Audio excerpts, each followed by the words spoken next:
बिहारी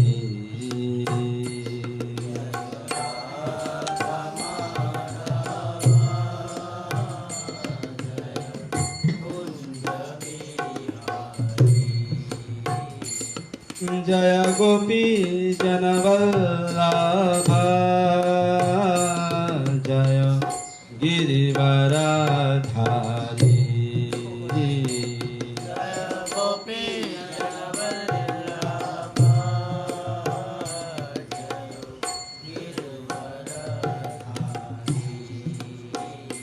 जय राधा माधव जय कुंज बिहारी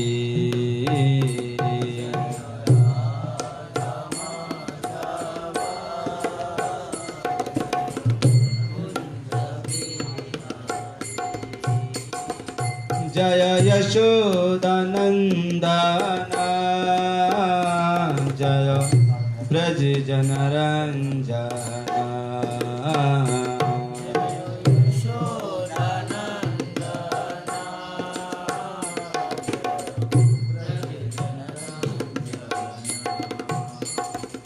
जय यमुना तीरवनचारी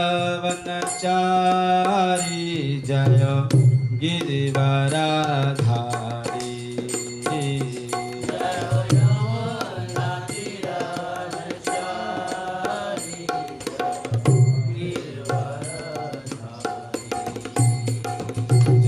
जय राधा माधव जय कुंज बिहारी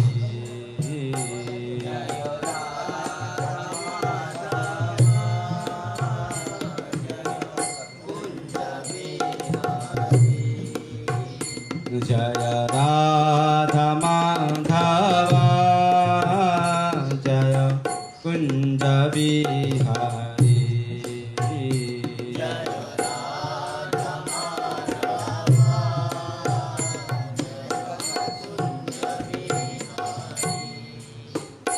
जय राधा माधव जय कुंज बिहारी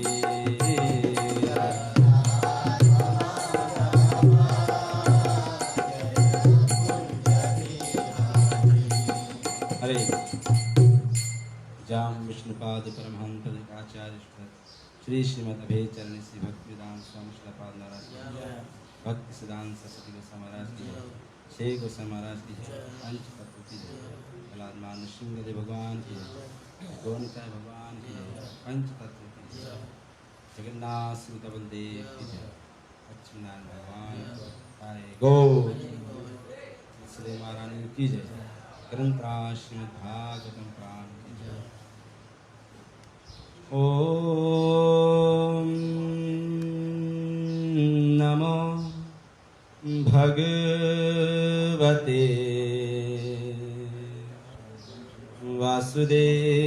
वासुदेवाय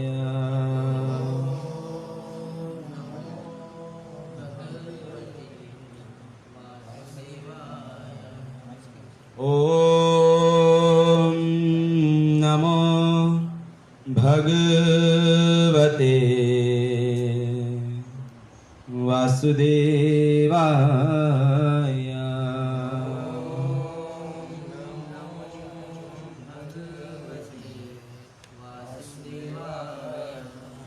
ओम नमो भगवते वासुदेवाय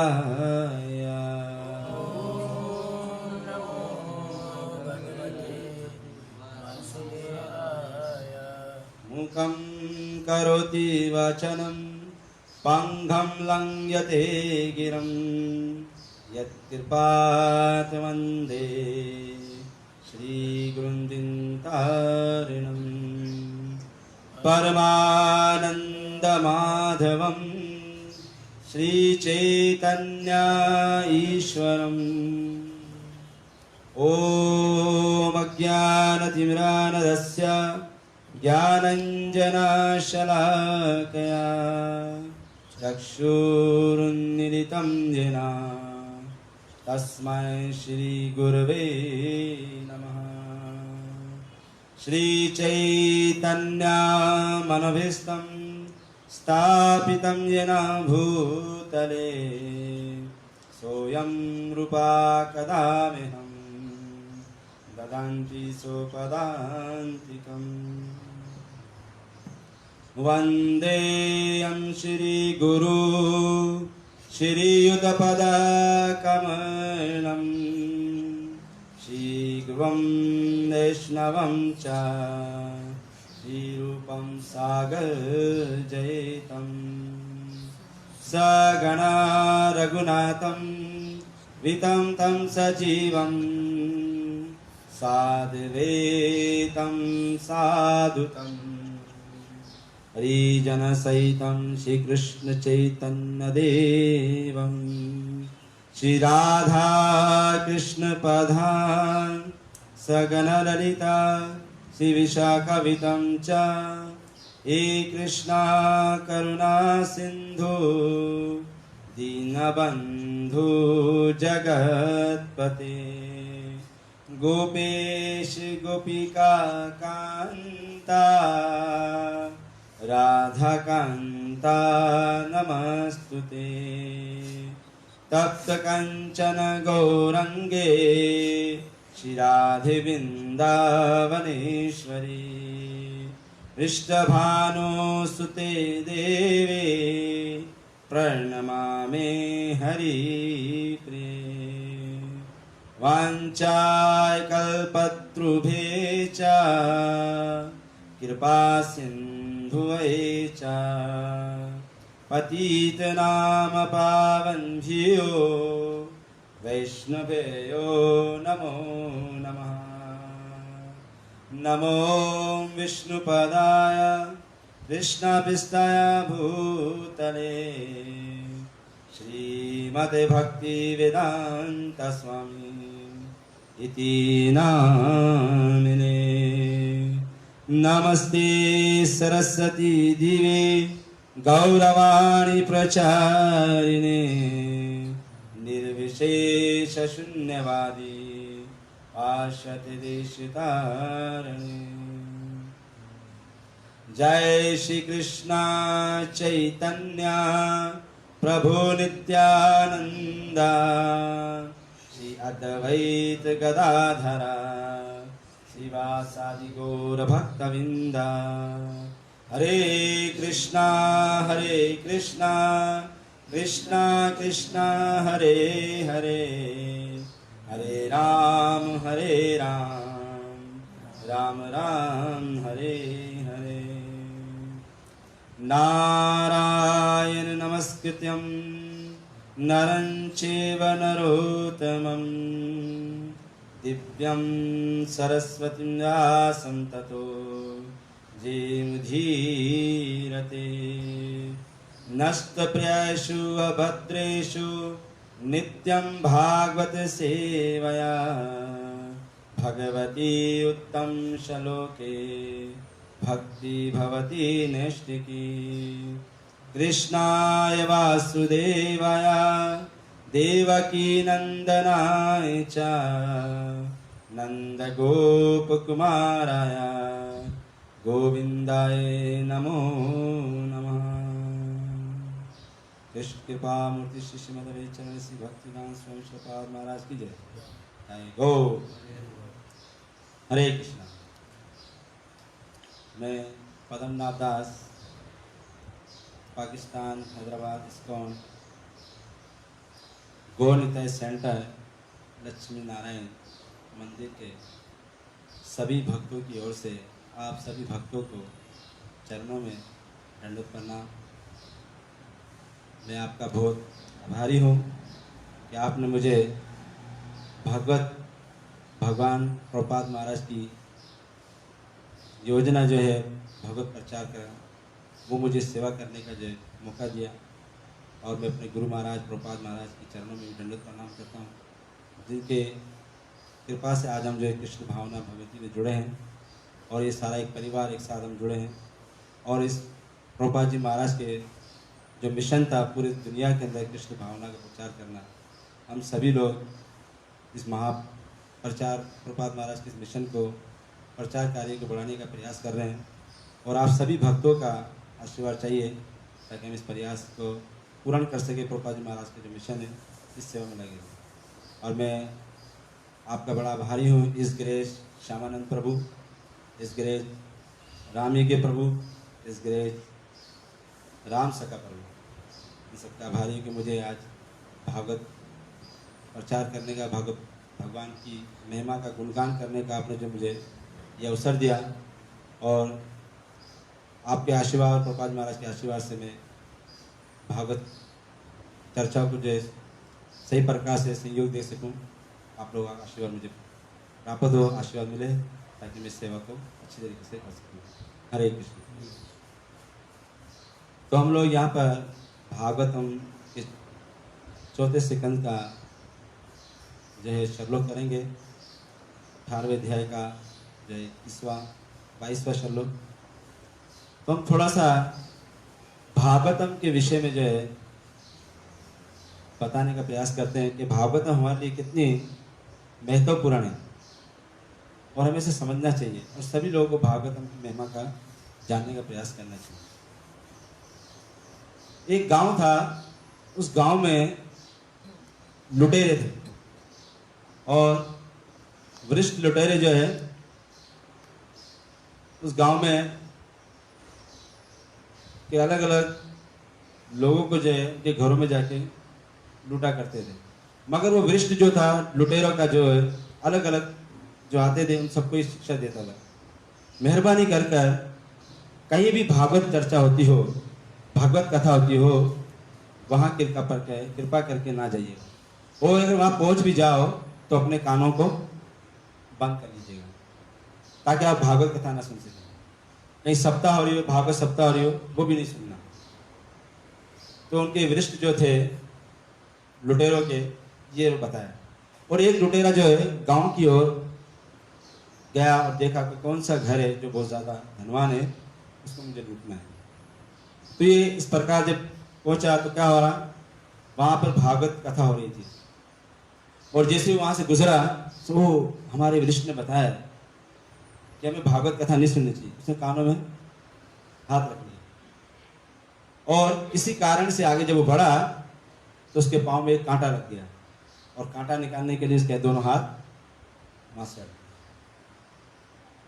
और भागवतम के सिर्फ 2 शब्द उसके कानों में गए। क्या उसने सुना, वो बाप का जो कथा कर रहा था बता रहा था कि देवता जो है जब धरती पे आते हैं तो उनका पांव जो है धरती से ऊपर होता है और उनका साया जो है वो नजर नहीं आता। तो वो कहा हमने भागवत कथा सुन, कोई तो कान दोबारा से बंद कर दिया और वो 2 शब्द उसके कान में चले गए। इसी प्रकार एक राजा के यहाँ पर लुटेरे ने जो है लूटने के लिए गए। तो जैसे ही लूट रहे थे राजा का वहां पर, तो क्या हुआ, राजा के सिपाही आ गए और सब वो जो पकड़ने गए तो सारे भाग गए और वो रह गया और उसे पकड़ लिया कि तुमने चोरी की है, चलो बताओ कौन कौन तुम्हारे साथ है। उसने कहा नहीं महाराज, मैंने चोरी नहीं की है, मैं तो जो है एक आम सा व्यक्ति हूँ, यहाँ से गुजर रहा था और आपके सिपाहियों ने मुझे पकड़ लिया। उसने कहा नहीं, तुमने चोरी की। इस प्रकार जो है उसको जेल में डाल दिया और जेल में डालने के बाद से पूछने लगे, हाँ तुमने चोरी की? वो कहता नहीं नहीं मैंने चोरी नहीं। बार बार प्रयत्न करने से, पूछने से, मालूमात करते रहे, वो ना करता रहा। आखिरकार राजा का जो मंत्री था बहुत होशियार था, उसने कहा ये डाकू लोग जो है काली माता की, काली देवी की बहुत उपासना करते हैं और उसको बहुत मानते हैं। तो किसी को 1000 रुपया बनाकर इसके आगे काली माता का रूप बनाकर भेजते हैं और ये सब कुछ बता देगा। तो वो जो है 1000 रुपया आया, काली माता का रूप धारण करके उसके सामने खड़ा हो गया और वो फौरी तौर पर देखकर काली माता को दंडवत प्रणाम करने लगा और माँ के आगे स्तुति करने लगा। फिर जब उसने देखा कि इसका पाँव तो धरती के ऊपर है और दूसरा इसका साया नजर आ रहा है, लेकिन उस संत ने बताया था कि ऐसा तो नहीं। फिर उसने क्या करा, वो जाकर लिया ओढ़कर, कमर ओढ़कर सो गया और वो भी चला गया। फिर बाद में जो है मंत्री और राजा आए बाकी ये चोर नहीं है, इसने चोरी नहीं की, और उसको छोड़ दिया। तो उसने सोचा सिर्फ 2 शब्द भागवतम के मैंने श्रवण किए और मैं जेल से मुक्त हो गया। तो सोचो, जब हम रोजाना भागवत कथा को सुनेंगे, पढ़ेंगे, तो हम क्या होंगे, हमारा मन, हमारी बुद्धि वो क्या हो जाएगी, शुद्ध हो जाएगी, और क्या होगा, मुक्ति के द्वार हमारे लिए जो है वो खुल जाएंगे। इसलिए भागवत सप्ताह, भागवत कथा बताया गया है। भागवतम जो कृष्ण की क्या शक्ति है और भगवान की जो है उत्तम लीला है। तो भागवतम का ही जो है हमें समझना चाहिए और सभी लोगों को भागवतम की शरण लेनी चाहिए। और भागवतम का जो है प्रभुपाद महाराज ने भी पूरी दुनिया में भागवतम का प्रचार किया और हमें भी इसका प्रयोग करना चाहिए, इसका सहयोग करना चाहिए और हमें भागवतम का पूरी दुनिया के अंदर प्रचार करना चाहिए। हरे कृष्णा। तो अब हम भागवतम के जो है उस श्लोक तक पहुँचते हैं। पहले हम भागवतम के जिन श्लोक को हम पढ़ रहे थे, राजा पृथु की कथा। तो राजा पृथु का प्राकट्य किस प्रकार हुआ, किस तरह उनका जन्म हुआ, उसके विषय में बताया। तो भागवतम के हम जो है 4 सेकंड का जो है श्लोक बताया गया है कि ध्रुव महाराज भगवान के बहुत उत्तम भक्त हैं और उन्होंने इस संसार में राज्य किया। राज्य करने के बाद वो भगवान के परम धाम को गए। फिर ध्रुव महाराज की संतान उस राज्य को चलाती रही। फिर उनका परिवार आहिस्ता आहिस्ता करते करते सभी उनकी संतानें जो है उत्पन्न होती गई और वंश चलता गया, इस राज्य को चलाता गया। फिर उसी वंश में राजा अंग उत्पन्न हुए और राजा अंग ने जो है विवाह किया और उनकी पत्नी का नाम था सुनीता और ससुर का नाम था मृत्यु। इस प्रकार जो है राजा अंग ने यज्ञ किया और यज्ञ से जो है प्रकट हुआ खीर वो अपनी पत्नी को दिया और उनसे जो है उनकी संतान उत्पन्न हुई जिसका नाम रखा गया वैन।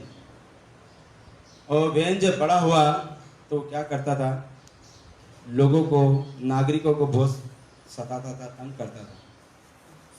इस तरह वो जो है सबको परेशान करने लगा, तंग करने लगा। तो रोज शिकायत आती थी राजा अंग के पास और राजा अंग जो है समझाते थे मगर वो नहीं समझ पाते थे। इस प्रकार समझाने के बावजूद राजा अंग ने सोचा कि परिवार मोह में मैं पड़ा रहूँगा, ये भगवान का संकेत है कि मुझे इस परिवार का मोह त्याग कर जो है अब चले जाना चाहिए। तो राजा अंग ने रातों रात जो है अपना राज परिवार पत्नी सब कुछ सोते हुए छोड़कर आधी रात में जो है जंगल की ओर चले गए। और जब सुबह हुई पता चला राजा अंग नहीं है तो वहाँ के नागरिक बहुत परेशान हुए और राजा अंग को ढूंढने के लिए निकले। और राजा अंग को ढूंढते ढूंढते वो जो है पूरे जंगलों में ढूंढते आए मगर राजा अंग का पता नहीं चला। फिर नागरिकों ने कहा, ऋषि मुनियों को आके बताया, हमने राजा अंग को बहुत ढूंढा, वो नहीं मिले। तब ऋषियों में जो थे भृगु, उन्होंने विचार करा कि हमें जो है अब किसको राजा बनाना चाहिए। तो उन्होंने विचार कर हरे कृष्णा, राजा बेन को जो है कि अगर राजा नहीं होगा, जिस देश में राजा नहीं होता है और राजा चला जाए तो उस देश में क्या होता है, कानून खत्म हो जाता है। फिर वहाँ पे क्या होता है, चोर उचक्के बढ़ जाते हैं, फिर नागरिकों को परेशान करते हैं, फिर ज़्यादा ज़्यादा जो है लूटमार मचने लगती है। तो इस प्रकार जो है भृगु ऋषि ने सोचा कि हमें जो है राजा बेन को जो है राजा जो घोषित करना चाहिए और उनको राज सिंहासन पर बिठाना चाहिए। फिर उनकी माता सुनीता से पूछा गया, फिर उसको राज सिंहासन पर बिठाया गया। और राजा बेन वैसे ही जो है उपद्रवी था, सबको तंग करता था। इस कारण से वहाँ के कुछ नागरिक जो है उसके राजा बनने से खुश नहीं थे। इस बात को जो है ऋषिगण भी जानते थे। तो उन्होंने क्या करा, जैसे ही राज सिंहासन पे बैठा और बैठते उसने जो है नगर में जाकर ढंढोरा पीट दिया कि मंदिर और यज्ञ ये बंद कर दिया जाए। जैसा कि आज हम देख रहे हैं, कोरोना वायरस से सब कुछ बंद कर दिया, मंदिर बंद हो गए और कोई भी नहीं जा रहा। लेकिन फिर भी भक्त को भगवान से प्रेम है, भगवान की सेवा करने के लिए जा रहा है। तो कलयुग की स्थिति इस तरह ही बढ़ रही है कि हम जो है भगवान से जो दूर होते जा रहे हैं। तो इसलिए हमें भगवान के करीब होना चाहिए ताकि जल्द से जल्द ये कोरोना वायरस भी खत्म हो। इसी प्रकार फिर राजा बहन ने ऐलान कर दिया, अब सभी लोग परेशान। ऋषियों ने सोचा हम सभी लोग जो भगवान की सेवा और यज्ञ के द्वारा ही जो है भगवान से जुड़े रहते हैं और ये सभी इन्होंने बंद कर दिया, तभी सब कैसे होगा। तो और अत्याचार बढ़ने लगा, प्रजा और दुखी होने लगी। फिर ऋषियों ने सोचा हम जाते हैं, राजा को जाकर समझाते हैं कि वो जो है इस तरह ना करे। और ऋषियों ने सोचा हम अपना क्रोध जो है वो पीछे छुपा के रखेंगे।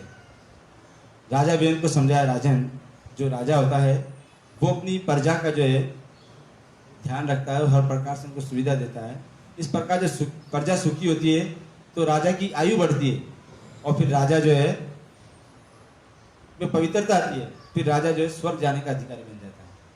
बहुत प्रकार से जो है राजा बहन को समझाया गया, मगर राजा बहन की बुद्धि में नहीं बैठी बात। और वो क्या कहने लगा कि सभी देवता कहाँ वास करते हैं, हमारे शरीर में वास करते हैं। तो उन योगों की जितनी भी सामग्री है मुझे ला के अर्पण करो, ब्रह्मा विष्णु शिव विष्णु मैं हूँ, सब कुछ मुझे अर्पित करो। तो उसने भगवान के प्रति जो है अपराध किया और ऋषियों ने जो है राजा बहन की इस बात को सहन नहीं करा और उनको गुस्सा आया। उन्होंने ना शस्त्र से किसी चीज से मारा, सिर्फ अपने हुकारों से जो है राजा बहन का जो है मृत्यु हो गई, वो मर गया। और उनकी माता जो है सुनीता वो बहुत दुखी, और फिर उसने अपने दिव्य मंत्रों द्वारा जो है उसके शरीर को जो है स्वस्थ रखा। अब क्या हुआ, ऋषि मुनिगण जो है वो गंगा जी के सरस्वती नदी तट पर जाकर यज्ञ करने लगे, भगवान का जप करने लगे। तो क्या देखा, बहुत तेज धूल उड़ती आ रही है। उन्होंने देखा हाँ अब चोर उचक्के लुटेरे ज्यादा बढ़ गए हैं, अब राजा नहीं है तो अब प्रजा और दुखी हुई। तो उन्होंने सोचा ये राज्य कार्य हमें नहीं करना है, अब हमें कुछ ऐसा करना चाहिए जिससे जो है वापस जो है राज्य स्थापित हो। तो उन्होंने कहा कि ध्रुव महाराज भगवान के परम भक्त थे और उनका शौर्य बहुत था, उनकी शक्ति बहुत थी और वो अच्छा राज्य करते थे। और उनका जो है वो परिवार जो है राज्य करता रहा। और ये सभी कौन है, भगवत प्रायण है, भगवत सेवा में लगे। तो फिर गए राजा बहन का जांगों का मंथन करा। तो जांगों का मंथन जब करा मंत्रों द्वारा, तो जांगों से जो है एक छोटा सा पुरुष व्यक्ति प्रकट हुआ जिसके सारे अंग जो थे वो छोटे छोटे थे, जिसका नाम था बाहु। और उसका रंग काला था कवे की तरह, छोटे छोटे हाथ थे। वो राजा बहन के सारे पाप थे जो जिसकी ऐसा जो है प्रकट हुआ। फिर वो उसने कहा मेरे लिए क्या आज्ञा है। ऋषियों ने बोला बैठो। फिर उनको भी जो है शांत कर दिया। फिर क्या करा, राजा बहन के हाथों का मंथन करा।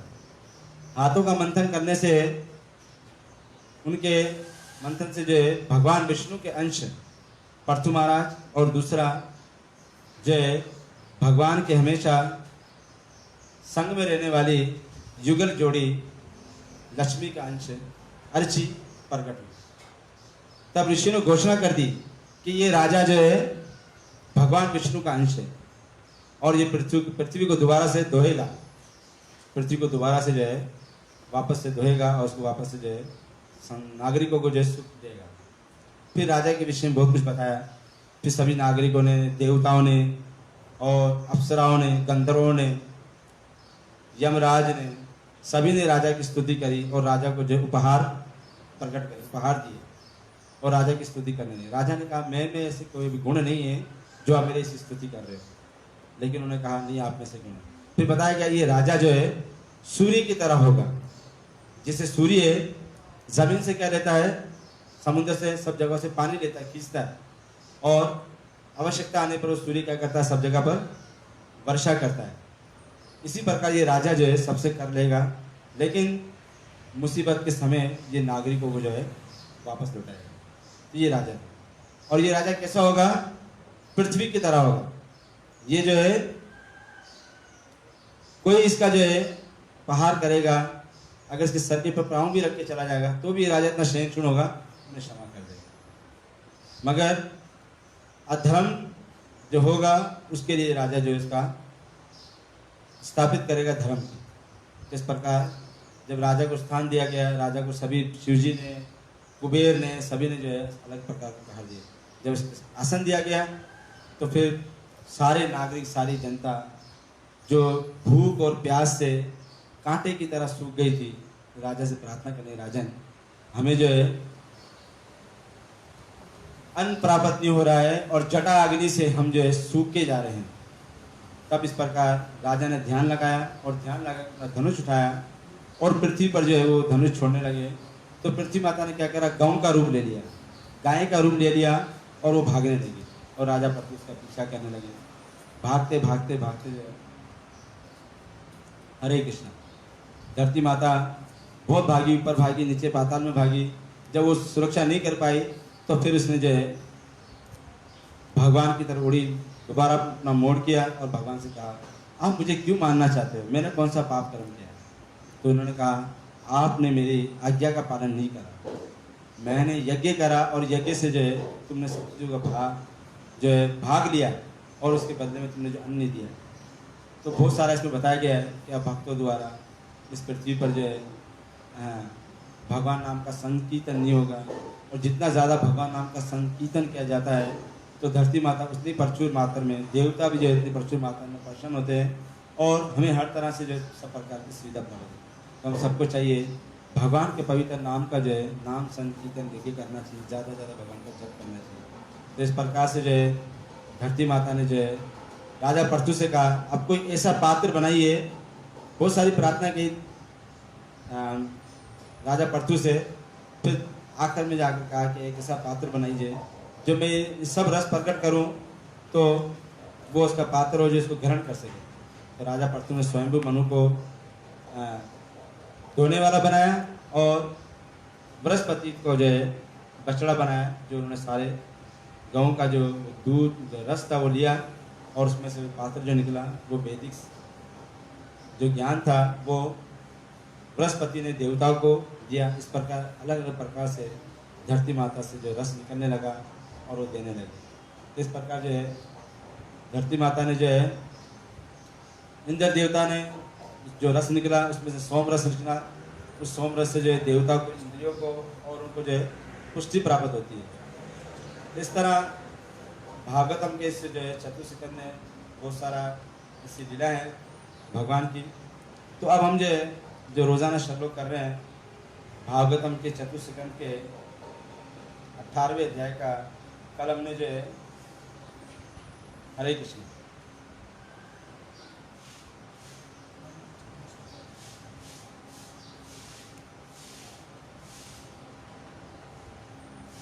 इक्कीसवां श्लोक क्या था उसमें बताया गया था,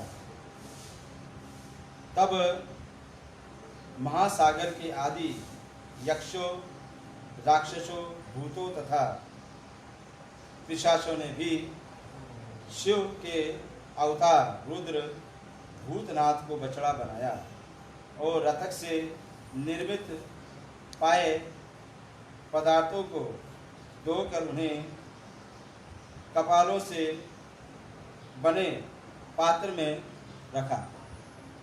हरे कृष्ण। इस प्रकार जो है उस महासागर के आदि यक्ष, राक्षसों, असुरों ने जो इसमें से जो निकला रथ, तो जो है कपाल के अंदर, और महादेव जी को जो है महादेव जी का अंश अवतार जो है भूतनाथ, उसको पात्र बनाया, बछड़ा बनाया और उसको कपाल के अंदर जो रथ निकला उसको लिया। इस प्रकार बताया जा रहा है मनुष्य के रूप में कुछ प्रकार की जीव आत्माएं ऐसी भी हैं जिनका रहन सहन तथा भोजन पदार्थ अत्यंत घृणित है। तो बताया जाता है मनुष्य के कुछ प्रकार की ऐसी योनियां आत्माएं भी हैं जिनका रहन सहन कैसा है, भोजन पदार्थ अत्यंत घृणित है। सामान्यतः वे मांस तथा खमीर, कूटे रतक का, जिससे इस श्लोक में कहा गया है, भोजन करते हैं। ऐसा अधम पुरुषों के गहु, जिन्हें यश, राक्षस, भूत तथा पिशाच कहा जाता है, तमोगुणी होते हैं। ये रुद्र के अधीन है और ये सारे भूत पिशाच जो भी है किसके अधीन है? रुद्र के अधीन है। रुद्र जो भगवान शिव जी का रूप है, भूतनाथ, उसके रुद्र के अधीन है। तो आज हम जो भागवतम के जो श्लोक करेंगे वो है 22वां। हरे कृष्ण। तथा उसी प्रकार अहे बिना फन वाले सर्प, कंदकुशा, बिच्छू, सर्पा, फनों वाले सर्प, नागा, सर्प, चा तथा तशकामा, सर्पों के प्रमुखा तक्षिक को विधाया बनाकर वत्सम बछड़ा दुहा दो लिया बलि पात्रिणा सर्पों के बिल रूपी पात्र में विषमम विष पाए दूध के रूप में। हरे कृष्ण। अनुवाद में मेरे ऋषि बताते हैं विदुर महाराज को, तत्पश्चात फन वाले तथा बिना फन वाले सर्पों, नागों, बिच्छुओं तथा अन्य विषैले सर्पों ने पृथ्वी के दूध के दो के रूप में अपना अपना विष दो लिया और इस विष को सांप के बिलों में रख दिया। उन्होंने तक्षक को बछड़ा बनाया। इस प्रकार जो है तत्काल फनों वाले सांपों में से जो तक्षक था उसको जो बछड़ा बनाया और उसमें से जो है बहुत सारे बिच्छुओं ने, बहुत सारे जहरीले जो थे उन सबों ने इसको बछड़ा बनाया और तक्षक ने वो जब उसमें जो दूध निकला जहरीला तो उन्होंने क्या करा, वो एक बिल के अंदर जो है छुपा कर रख दिया। तो प्रभुपाद बताते हैं तात्पर्य में जगदीश श्रीपाद महाराज की जय। इस भौतिक जगत में विविध प्रकार की जीवात्मा हैं। इस श्लोक से उल्लिखित विभिन्न प्रकार के रेंगने वाले जीव तथा बिच्छुओं के जीवन निवार्य को व्यवस्था श्री भगवान ने की है। बात यह है कि इस पृथ्वी से सभी लोग अपनी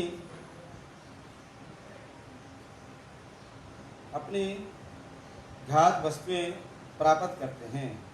गुणों की संगति के अनुसार ही किसी एक प्रकार का चरित्र विकसित होता है। यदि यही दूध किसी प्रभावशाली मुनि या संत को दिया जाए तो उसके मस्तक में एक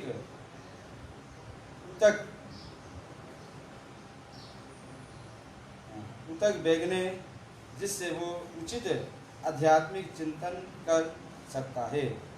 इस प्रकार भगवान हर एक को भोजन देता है, किंतु जीवात्मा जिस प्रकार के गुणों के संपर्क में आता है उसी के अनुसार वो अपना अर्ची बनाता है। हरे कृष्ण। यहाँ बताया जा रहा है, जैसे बताया कि अगर किसी सांप को अगर विष दूध देंगे तो दूध क्या बन जाएगा, विष बन जाएगा। इसी प्रकार ही जब हम किसी साधु या संत को जब दूध पिलाएंगे तो फिर वो दूध पीकर उस संत का जो मस्तिष्क जो आध्यात्मिक का जो है वो जागृत होगी। तो इससे जो है बताया गया है कि हर एक इंसान को जो है, हर एक योनि में जो है, सबको भगवान ने जो है उनका भोजन दिया है। जिसको जो भोजन चाहिए उसी प्रकार का दिया है। जैसे सिंह है, शेर है, वो क्या खाता है? मांस खाता है।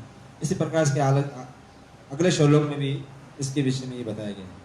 तो आज हमने जो है भागवतम के जो है चतुर्स्कंध के जो है 18वें अध्याय का श्लोक किया, इसमें बहुत अच्छा जो है बताया गया है कि धरती माता जो है हमारे लिए क्या क्या प्रकट कर रही है। और दूसरा इसमें एक और बताया गया था, जब महाराज पृथु ने धरती से कहा मैं तुम्हें खंड खंड कर दूंगा, तो धरती माता ने कहा आप तो धर्म यज्ञ है, धर्म है, आप तो धर्म की रक्षा करने के लिए है। तो धर्म यज्ञ का अर्थ बताया गया है शिशु, बालक, ब्राह्मण, वृद्ध की रक्षा करने वाला। और धर्म का मतलब बताया गया है कि शरणागत, जब जिसकी शरणागत जाता है तो उसे क्षमा कर देता है। तो मैं आपकी शरणागत में हूँ, ये भगवान, यदि आप मुझे खत्म कर दोगे तो ये आपके नागरिक और आप किस पर रहोगे? तो ये सब गर्भ जल में चले जाएगा। तो भगवान ने जो है अपने शक्ति से अंतरिक्ष के अंदर कई ऐसी सैयारे हैं जो भगवान की शक्ति से जो है तैर रहे हैं। तो इसी प्रकार भगवान ने कहा मैं इन सबकी रक्षा कर सकता हूँ, मैं इन सबको दे सकता हूँ, मगर मैं तुझे खंड खंड कर दूँगा। फिर धरती माता ने कहा भगवान मैं आप ही से तो उत्पन्न हुई हूँ, मैं आप ही की शक्ति हूँ। जब मैं रसातल के अंदर चली गई थी तभी आपने जो है मेरी रक्षा करने के लिए क्या धराधर रूप लिया था, यानी कि आप मुझे धर कर लाए थे, इसलिए आपका नाम धराधर पड़ा। तो इसलिए भगवान आपने मेरी रक्षा करी, आप ही के द्वारा मैं रचित हूँ और आप मुझे मार दोगे। तो इस प्रकार धरती माता ने भगवान से जो है सब वार्तालाप करा, भगवान को प्रसन्न है। तो इसी प्रकार आज हम भी सब चीज़ से वंचित होते जा रहे हैं, हर चीज़ से दूर होते जा रहे हैं। वो क्या कारण है? हम भगवान की जो भी दी हुई चीज़ है भगवान को समर्पित करके, भगवान को अर्पण करके नहीं ले रहे हैं।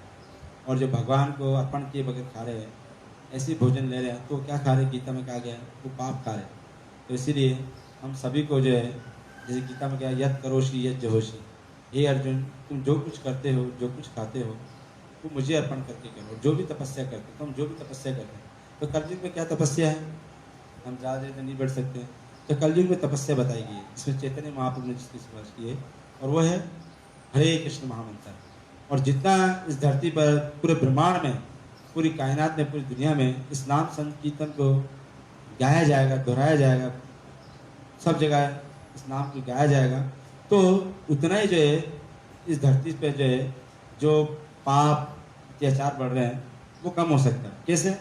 क्योंकि आज के राजा जो सरकार जो है वो इन चीज़ों पे ध्यान नहीं दे रही है कि भगवान के मंदिरों में, मस्जिदों में, गिरजाघरों में क्या भगवान की पूजा होती है? कोई जाता है भगवान के मंदिरों में? क्या उनको किसी प्रकार की संयोगता मिल रही है? किसी प्रकार की तकलीफ तो नहीं है? वो सही प्रकार से कर रहे हैं? नहीं कर हो रहा। तो फिर हम किसके सहारे सब कुछ करें? तो बताया गया इन सबको जो संयोग दे सकता है, जो सब कुछ प्राप्त हो सकता है, वो है हरे नाम हरे नाम हरे नाम एव केवलम खलु नास्तिव गति न रखा। इस महामंत्र का, भगवान का नाम जितना लेंगे और जितना भगवान के नाम को दोहराएंगे, तो उसी के द्वारा हम जो है हमको संयोग मिल सकता है और सहायता मिल सकती है भगवान के नाम से। क्योंकि भगवान ही जो है सब प्रकार से हमारा जो है संयोग कर सकते हैं, हमारी सहायता कर सकते हैं। तो हमें जो है अपने आचार्यों के बताए नक्शे कदम पे चलना चाहिए। और जब कृष्ण भावना से जुड़ते हैं तो हमें क्या होना चाहिए? हमें पूरा यकीन होना चाहिए, पूरी दिलचस्पी होनी चाहिए इसमें। और फिर भगवान के कार्य को कैसे करना चाहिए? पूरे भरोसे के साथ, पूरे यकीन के साथ। और दूसरा क्या करना चाहिए? अपने मन को पूरे तरीके से भगवान के चिंतन में लगाना चाहिए। तो इस प्रकार हम गुज़िश्ता आचार्य के नक्शे कदम पर चलेंगे तो हम 6 प्रकार के किसी भी, जो बताई गई 6 प्रकार की अलग अलग भक्ति बताई गई है, तो हम जो 6 प्रकार की किसी भी जो है कष्टों से, तकलीफों से जो है भगवान की सेवा में लगेंगे तो मुक्त हो सकते हैं। तो इसलिए हमें भागवत चर्चा और भगवान नाम का ज़्यादा कीर्तन करना चाहिए। और जो हमारे आचार्य पूर्वज जो बता रहे हैं उनकी शिक्षाओं पर हमें अमल करना चाहिए। तो आज हम जो है हमारे सभी भक्तों ने इस्कॉन के जो हमारे सेंटर के हैदराबाद के भक्त हैं सभी यहाँ पे उपस्थित है, सभी मिलकर जो है इस भागवत कथा का प्रवचन सुन रहे हैं। और ये सभी भक्त जो है बहुत उत्साहित थे, बहुत खुश थे कि हम सबको जो है हैदराबाद सेंटर के भक्तों को ये अवसर प्राप्त हुआ है कि हम भगवान की सेवा कुछ कर पाए। तो हम सभी आप भक्तों से जो है आशीर्वाद मांगते हैं कि हम भक्तों में और भी ऐसी योग्यता, ऐसी शक्ति प्राप्त हो, क्योंकि कृपा बिना मांगे मिल जाती है, मगर आशीर्वाद जो है वो मांग के देना पड़ता है। तो इसलिए आपसे मैं आप चरणों प्रणाम करता हूँ, हम सबको आशीर्वाद दिए ताकि हम भगवान की सेवा, प्रभुपाद जी महाराज के मिशन को पूरा कर सके और ज़्यादा से ज़्यादा भगवान के नाम को जप सके और अपनी सेवा को पूरी तरीके से कर सके, अपने गुरु के आदेश का पालन कर सके। हरे कृष्ण। जगदीश पाद महाराज की जय।